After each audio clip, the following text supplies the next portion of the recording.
Eu passei 11 anos dormindo ao lado de um homem que estava, literalmente, contando os dias para o meu pai morrer, e eu só descobri isso porque prometi, à beira da cama de hospital, que abriria uma gaveta depois do enterro. Meu nome é Bianca, tenho 34 anos, e até aquela terça-feira de manhã eu teria jurado de mãos postas, diante de qualquer pessoa, que vivia o casamento mais sólido que eu conhecia. Não um casamento perfeito, eu sabia que perfeito não existe, mas um casamento verdadeiro, construído, testado pelo tempo e pela dor. Eu tinha certeza absoluta disso. E é justamente essa certeza que hoje mais me assombra. Casei com Ricardo aos 24 anos, apaixonada do jeito que só se é apaixonada uma vez na vida, daquele jeito que a gente acha que vai durar para sempre porque simplesmente não consegue imaginar o contrário. Ele não era só meu marido. Ele se tornou, aos poucos, com uma paciência que eu hoje entendo ter sido calculada, o genro que qualquer pai sonharia em ter. Quando meu pai, seu Osvaldo, começou a fraquejar de saúde, foi Ricardo quem se ofereceu para levá-lo às consultas. Foi Ricardo quem aprendeu a trocar o soro de madrugada, sozinho, sem acordar a enfermeira, porque ela precisa descansar, amor, ela trabalha o dia inteiro. Foi Ricardo quem passou noites inteiras sentado numa cadeira de plástico dura, ao lado da cama do hospital, segurando a mão do meu pai enquanto eu dormia em casa, exausta, agradecendo a Deus por ter um marido assim. Meu pai o chamava de filho na frente de todo mundo, sem o menor pudor. E Ricardo nunca cobrava nada em troca, pelo menos não abertamente, não em palavras. Isso, eu entendo agora, foi a parte mais brilhante de toda a encenação.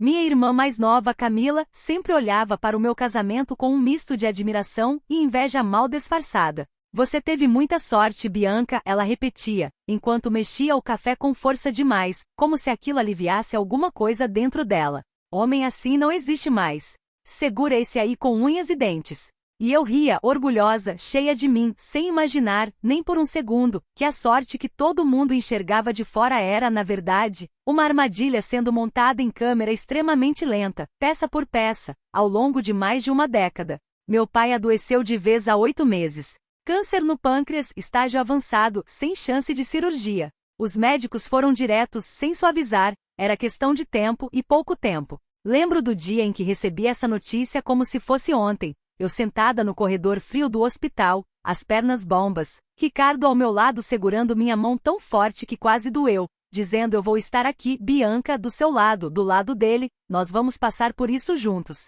Eu chorei no ombro dele. Agradeci por ele existir. Hoje, essas mesmas palavras me dão náusea só de lembrar. Foi nesse período de doença que as primeiras rachaduras começaram a aparecer, pequenas, quase invisíveis, do tamanho de um fio de cabelo, mas que hoje, olhando para trás com os olhos abertos, formam um desenho completo e perturbador. Meu pai começou a insistir, de um jeito sutil mas constante, para ficar sozinho comigo nos momentos de maior lucidez. Pedia com uma delicadeza estranha para que Ricardo fosse descansar em casa, tomasse um banho, comesse alguma coisa direito. Meu filho, você está acabado. Sempre um motivo razoável, sempre uma desculpa gentil para afastá-lo do quarto por algumas horas. No começo eu achava aquilo só cansaço, confusão, efeito da morfina mexendo com a cabeça dele. Não dei importância. Só entendi o verdadeiro motivo numa noite específica, uma das últimas em que ele ainda conseguia formar frases inteiras sem se perder no meio. Ele segurou minha mão com uma força que eu não sabia mais que existia dentro daquele corpo tão consumido pela doença, os olhos fundos brilhando com um resto de urgência, e disse, encarando bem fundo os meus olhos, como se quisesse gravar a promessa na minha alma, Bianca, filha, me escuta bem. Quando eu morrer, tem uma coisa guardada no meu criado mudo, embaixo da Bíblia velha, aquela de capa marrom. Só abre quando eu já não estiver mais aqui. Só depois.